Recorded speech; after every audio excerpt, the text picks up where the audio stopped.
So next we will discuss about what is the fluid dynamics and the flow measurement units. अब जब भी हम fluid dynamics की बात करेंगे तो वहां पे हम कॉजेज ऑफ मोशंस की बात करेंगे। हम वहां पे ये बताएंगे कि किस फोर्स और किस मोशंस की वजह से क्या हो रहा है। तो सबसे पहले तीन चीजें आपको पता करनी पड़ेगी। What is the pressure force, what is the gravity force, what is the viscous force. ठीक, अब देखो ये जो फोर्सेस हैं ये एक्ट करेंगे ही करेंगे। तो मैं तीन टाइप्स के इक्वेशंस आपको बताऊंगा। पहला, अगर pressure force, gravity force, viscous force और pressure force, viscous force, gravity force and inertia force, ये तीन चीजें, चारों चीजें अगर लग रही हैं तो रेनॉल्ड्स इक्वेशन होगा। अगर प्रेशर फोर्स, ग्रेविटी फोर्स और विस्कस फोर्स है तो नेवियर स्टोक्स इक्वेशन होगी। अगर प्रेशर फोर्स और ग्रेविटी फोर्स हो तो यूलर इक्वेशन होगी। यूलर इक्वेशन होगी। जैसे मैंने यहाँ पे कहा कि ये यूलर इक्वेशन है, it's represent the momentum equation in the 2D inviscid steady flow. तो dp by rho plus gz plus v dv is equal to 0। जबकि जब मैं बर्नौली इक्वेशंस की बात करूंगा ना, तो बर्नौली इक्वेशन पूरा का पूरा एक बहुत तगड़ी चीज है। देखो, बर्नौली इक्वेशंस की अगर मैं बात करूं तो Bernoulli equation is the assumptions in the Bernoulli equations. तो बर्नौली इक्वेशन में कौन कौन से अजम्पशंस हैं? पहला, फ्लूइड इज आइडियल। दूसरा, फ्लूइड इज स्टडी। तीसरा, फ्लो इज कंटिन्यूअस। चौथा, फ्लूइड इज इनकंप्रेसिबल। पांचवा, फ्लो इज नॉन विस्कस। छठवां, फ्लो इज इरोटेशनल। सातवां, applicable along a steam line. Steam line के अलोंग ये एप्लीकेबल होता है। P by rho plus Z plus V square by 2G equal to C. P by W plus G, Z is equal to pressure head plus gravitational head. Venturimeter क्या है? Generally proportions of venturimeter. Bernoulli equations की अगर मैं बात करूंगा तो वो होगा P by rho plus GZ plus V square by 2 is equal to constant joule पर kg की unit. Bernoulli equation is basically the energy conservation for the ideal gases. P plus rho g h piezometric pressure head हो जाएगा, है ना। P by rho g static pressure head हो जाएगा। Z जो है वो डाटम हेड हो जाएगा और V square by 2G जो है वो वेलोसिटी हेड हो जाएगा। इतनी बात अगर आपके समझ में आती है तो फिर आगे मैं बात कर सकता हूँ।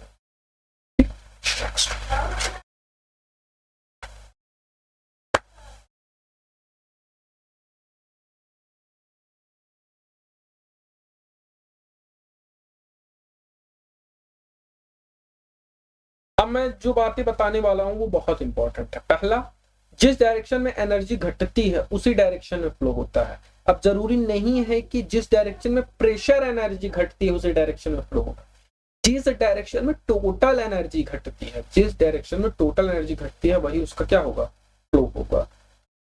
जब मैं वेंचुरीमीटर की बात करूंगा, when I am talking about the venturimeter, the venturimeter के लिए हेड की एच की वैल्यू v स्क्वायर v2 का स्क्वायर माइनस v1 का स्क्वायर बाय 2g होगा, जिसको मैं पीजोमेट्रिक हेड बोल दूंगा। एच को क्या बोल दूंगा? पीजोमेट्रिक हेड। जबकि जब मैं डिस्चार्ज की वैल्यू लिखूंगा तो a1 a2 into root over 2g h upon root over a1 का स्क्वायर माइनस a2 का square.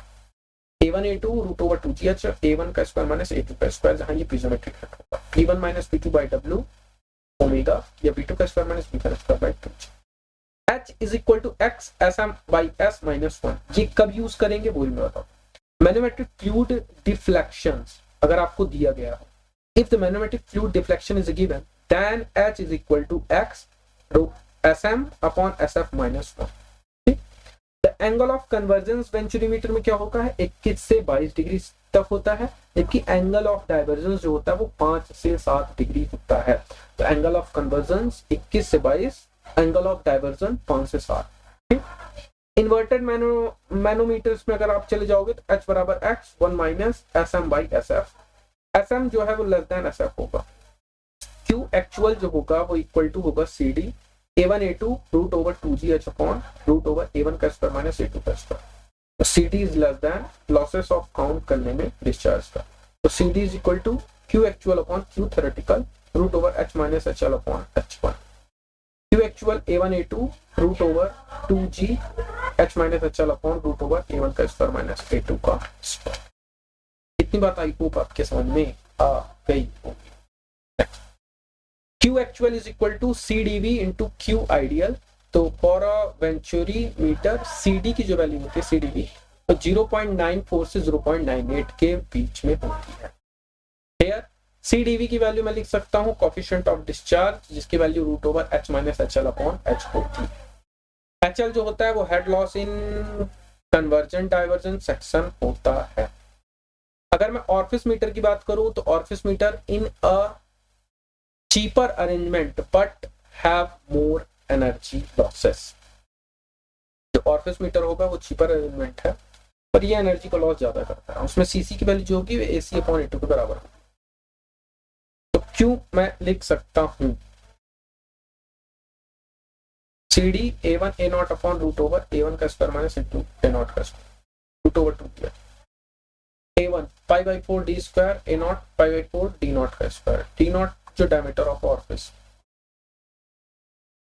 It is used to the measured discharge CD is equal to 0.64 0.76 for orifice CC is equal to CD upon CD। Pitot tube की अगर मैं बात करूं तो pitot static tube measurement static plus stagnation pressure. It is based on the principle of the conservation of the kinetic head pressure head। The point at which the velocity reduces zero is called of the stagnation point।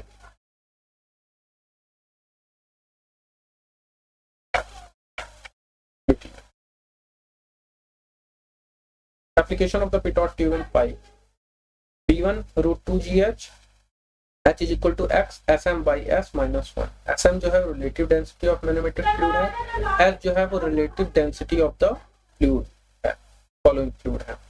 Next, hydraulics coefficients कौन कौन से हो सकते हैं? तो hydraulics के कुछ coefficients होते हैं उनके बारे में बात कर लेता हूँ। पहला कॉन्ट्रैक्शन कोफिशिएंट जिसको हम सीसी बोलते हैं। तो सीसी की वैल्यू होती है area of jet at a vena contracta upon area of orifice. Coefficient of velocity CV actual velocity upon theoretical velocity. Coefficient of discharge CD होती है actual discharge upon theoretical discharge.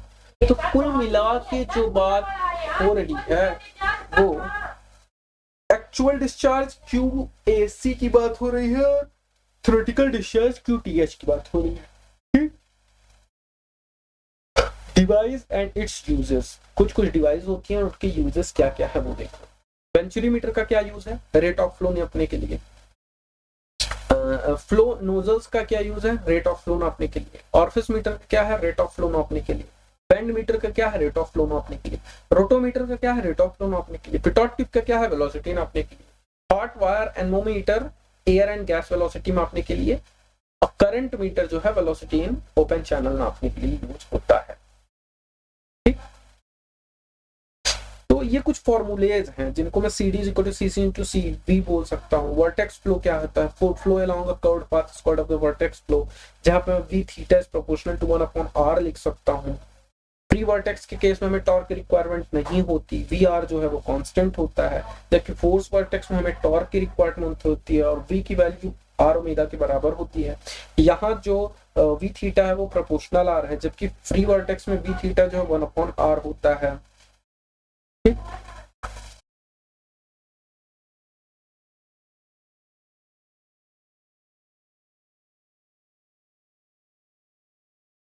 Equation of motions की अगर मैं बात करूं तो vortex flow होगा। Inviscid flows की अगर मैं बात करूं तो रोटेशनल एंड इरोटेशनल होगी। Equation of motion vortex flow vertical plane dp by dz is equal to -4। Free vortex and forced vortex. Free vortex no losses, forced vortex में losses होगा।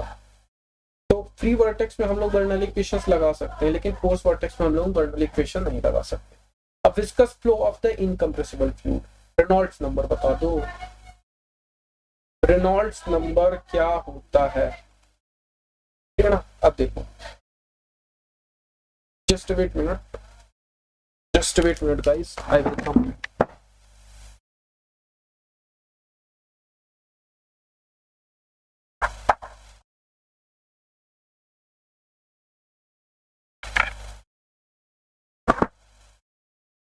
Okay, So what is the Reynolds number? Reynolds number is inertia force upon viscous force. Inertia force की जो value होती है वो rho V D upon mu होती है, जहां पे rho density, D characteristic length and V average velocity कहलाती है.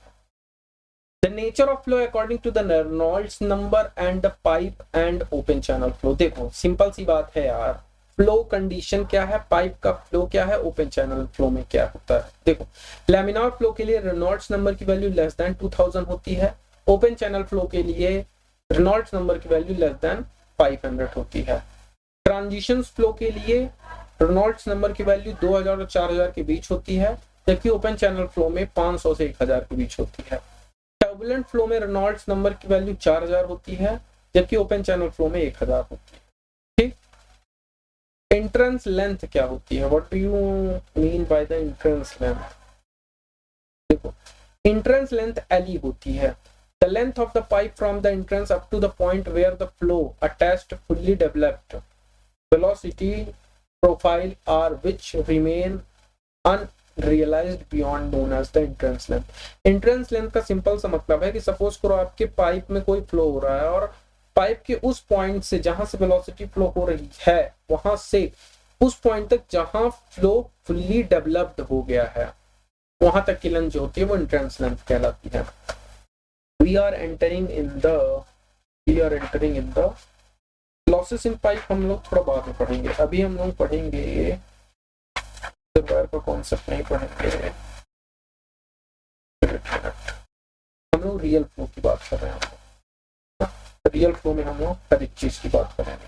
रेनॉल्ड्स नंबर्स की बात कर देंगे, फ्रिक्शन हेड लॉसेस की बात कर देंगे और प्रांटल नंबर की बात कर देंगे, है ना. नहीं वो डायरेक्ट वहां पहुंच गया, बाउंड्री बाउंड्री बाउंड्री यहाँ.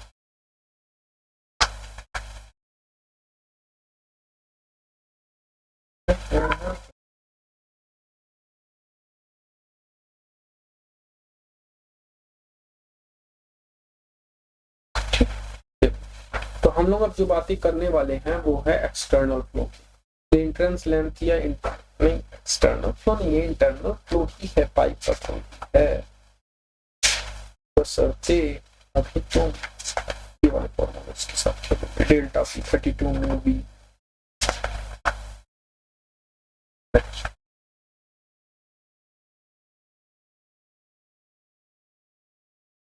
लैमिनार फ्लो दो सर्कुलर पाइप या इसी को हम हैगन-पोजल इक्वेशंस भी बोलते हैं.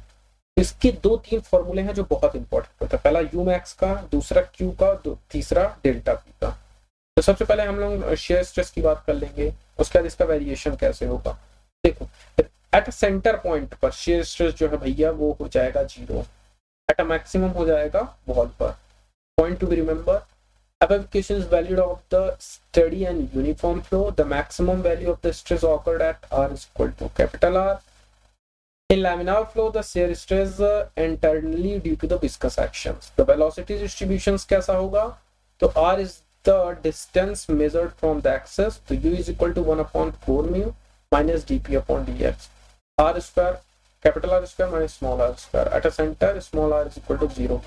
Thus, U max is equal to 1/4 mu minus dp upon dx into r square. U maximum की value maximum velocity U is equal to U max 1 minus r square upon capital. Discharge की अगर मैं बात करूं तो Q is equal to क्या होगा? वो होगा pi upon 128 mu minus dp upon dx की पावर d की पावर 4. ये हैगन-पोजली का विस्कस फ्लो के लिए फॉर्मूला होता है. Pi upon 128 mu minus dp upon dx d की पावर 4. अगर मैं इसको r की पावर में कन्वर्ट करूंगा तो फिर मेरा फॉर्मूला अलग हो जाएगा. Mean velocity u max by 2 होती है. मीन वेलोसिटी जो होती है वो मैक्सिमम वेलोसिटी का डिवाइड बाय 2 होती है. The maximum velocity occur at a axis the point where local velocity is equal to the mean velocity is given. r बराबर capital R by √2. Pressure drop in a pipe, pressure drop कितना pipe में हो रहा है, यही हैगन-पोजली equation है. तो pressure का ड्रॉप पाइप में हो रहा है 32 mu B average L upon D square. 32 mu B L average upon 32 mu B average L upon D square, 32 mu B average L upon D square, 32 mu B average L upon D का square. ये क्या होगा? Pressure drop in a pipe होगा, pressure drop in a pipe होगा, pressure drop in a pipe P1 minus P2 is equal to 32 mu average L upon D square. Laminar flow between the fixed two plate. अब हम laminar flow की बात करेंगे। Pipe की मैंने बात की थी, इसमें तीन ही फॉर्मूला इंपॉर्टेंट है। पहला फॉर्मूला देखो, पहला formula U is equal to U max, U is equal to U max, U is equal to U max 1 minus small r का स्क्वायर अपॉन कैपिटल R का स्क्वायर। जबकि U मैक्स का जो formula है वो 1/4 mu minus dp upon dx into r square. U max का जो formula 1/4 mu minus dp upon dx dot r square. ठीक, इतनी बात समझ में आ गई। U is equal to U max 1 minus small r square upon capital R square. ठीक, नेक्स्ट कुछ पॉइंट आपको रिमेंबर करने हैं। Pressure drop in a pipe, pressure drop in a pipe की हाइगन-कोजेलेक इक्वेशंस होती है और उसको लिखने का formula 32 mu B average L upon D square, 32 mu B L average upon 32 mu B average L upon D square. इसको बार-बार याद करो। ठीक, next laminar flow between the two fixed pipe. Two fixed pipe के लिए formula मैं बताता हूँ। U मैक्सिमम का जो फॉर्मूला होगा वो होगा, just wait minute, T square upon 8 mu minus DP upon DX, या इसको मैं लिख सकता हूँ, या मैं इसको लिख सकता हूँ एच स्क्वायर मैंने लिखा है क्योंकि मेरे लिए एच था, वहां पे टी इसने लिखा था। तो H square upon 8 mu minus DP upon DX U maximum का फॉर्मूला हो जाएगा। H square upon 8 mu minus DP upon DX, H square upon 8 mu minus DP upon DX, जबकि वी एवरेज की जो वैल्यू है वो 0.66 यू एवरेज के बराबर होगी। जब मैं प्रेशर ड्रॉप की बात करूंगा तो pressure drop in a given length, तो pressure drop in a given length, तो pressure drop in a given length जो हो जाएगा delta P 12 mu V average upon 12 mu V average L upon H square, 12 mu V average L upon H square, 12 mu V average L upon H square, 12 mu V average L upon H square, 12 mu V average 12 mu V average L upon H का square, 12 mu V average L upon H का square, 12 mu V average L upon H का square. Pressure drop in a given length. Next momentum correction factor, जिसको हम लोग beta बोलते हैं। It is defined as the ratio of the momentum per second. U maximum U average बराबर U maximum by 2, ये U by U maximum 1 minus R square upon R square। Momentum correction factor वगैरह ये सब आगे की चीजें हैं, इसको छोड़ो। Kinetic energy of fraction factor, उसकी वैल्यू बस याद रखो कि फॉर अ लैमिनार फ्लो के लिए अल्फा की वैल्यू 2 होती है, फॉर अ टर्बुलेंट फ्लो के लिए अल्फा की वैल्यू 1.33 होती है। जबकि जबकि जबकि मोमेंटम करेक्शन फैक्टर बीटा की value, momentum correction factor beta की वैल्यू लैमिनार फ्लो के लिए 1.33 होती है, जबकि टर्बुलेंट फ्लो के लिए 1.2 होती है।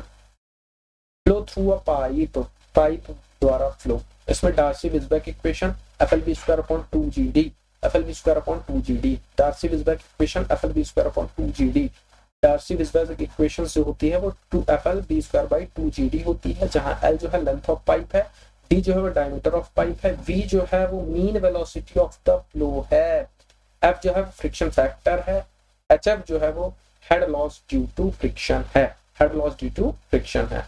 यहाँ पे मैं बोल सकता हूँ कि लैमिनार फ्लो के लिए F is equal to 64 upon RE होता है।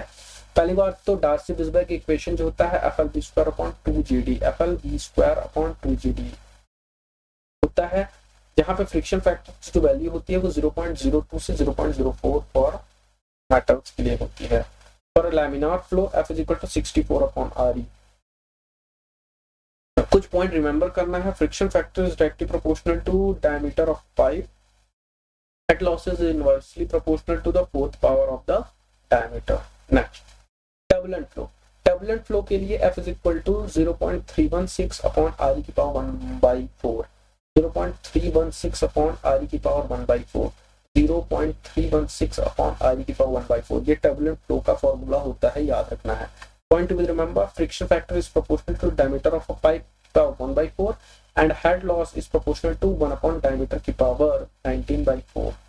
Frictional losses in a pipe whose end is closed, then HF is equal to 1/3 FLB square by 2GD. Chassis formula बहुत इंपॉर्टेंट है. B is equal to C root over mi, where C is the Chase's constant and m is the hydraulic mean depth, I is the hydraulic slope, and HL upon L is equal to tan theta. 8G by C square. Different types of minor losses in a pipe. अगर आपको इतनी बात समझ में आ गई तो फिर आगे कॉन्सेप्ट इजी है. इसको फॉर्मूला डिराइव करने की जरूरत नहीं है. पैराबोलिक की वेलोसिटी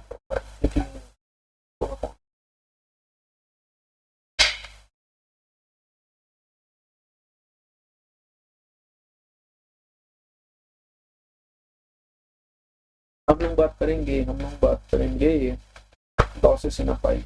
जस्ट वेट करना.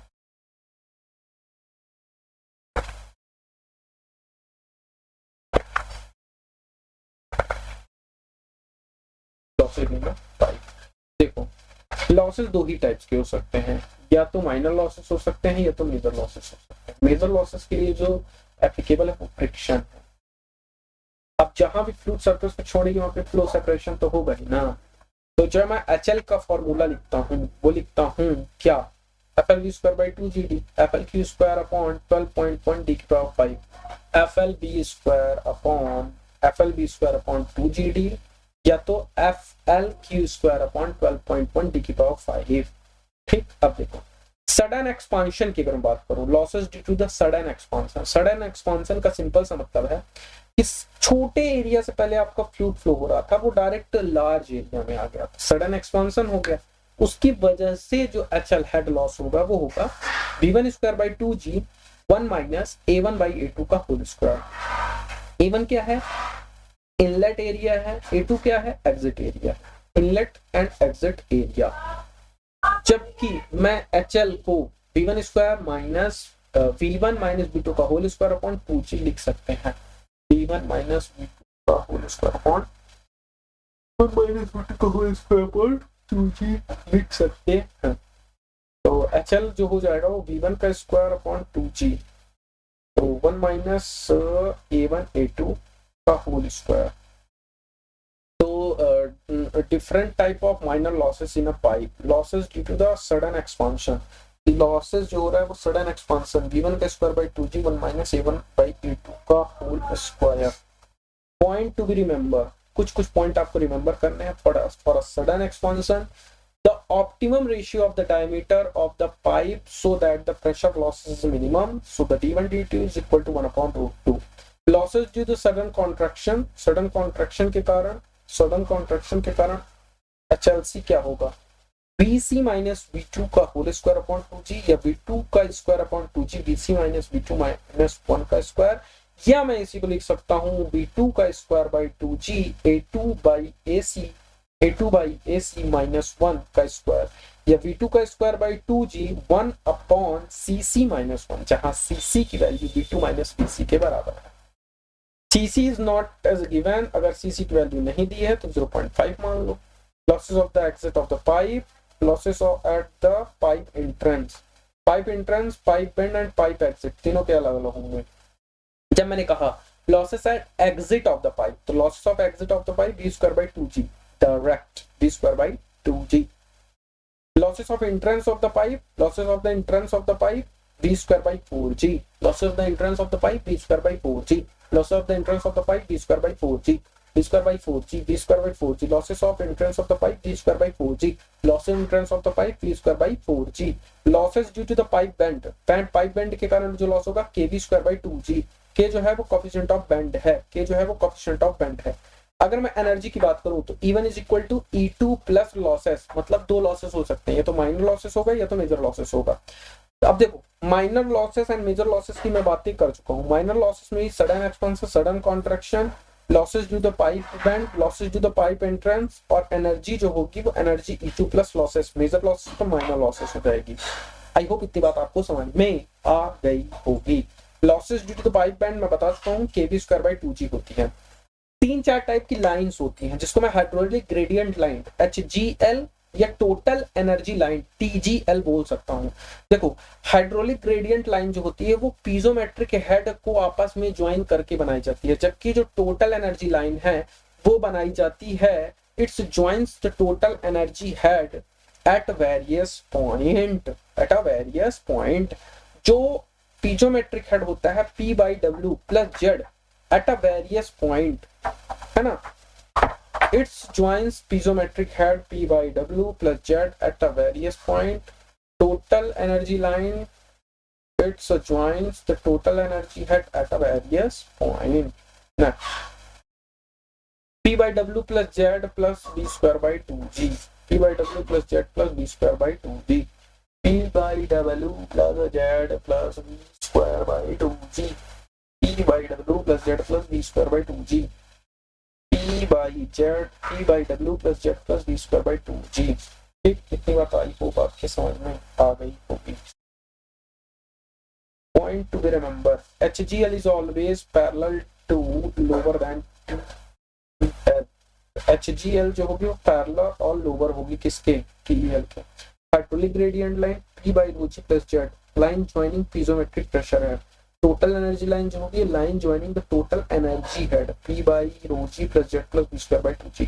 जो टोटल एनर्जी लाइन होगी उसी के पैरेलल में अब नीचे टोटल ग्रेडियंट लाइन चलेगी। Sorry, next point with remember, HGL is always parallel to the a power transmission through the pipe। Power का ट्रांसमिशन हम लोग कर सकते हैं P ideal upon P actual. तो पावर का transfer rho G Q H, P actual जो होगा rho G Q H minus H. Efficiency क्या हो जाएगा, P actual upon P ideal से H minus H L upon H.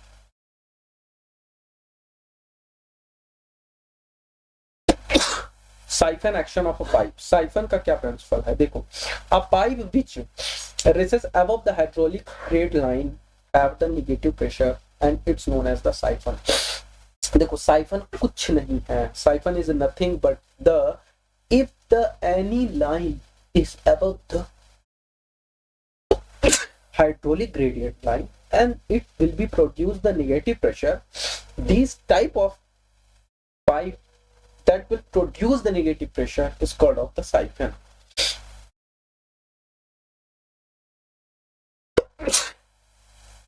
Formation of the airlock at a highest portion of a pipe, formation of the airlock at a highest portion of the pipe।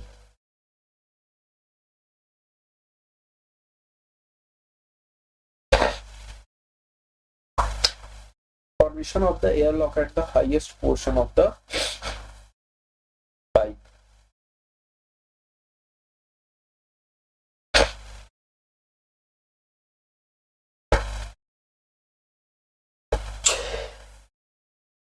Next water hammer in pipe क्या है बता दो।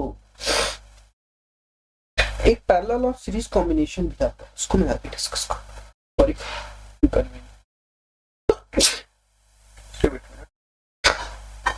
Next अब water hammering in a pipe क्या है, देखो there are the 3 cases of the water hammer. पहला gradual close of the valve, अगर आपने वॉल को ग्रेजुअली क्लोज कर दिया चांसेस वाटर हैमर हो जाए।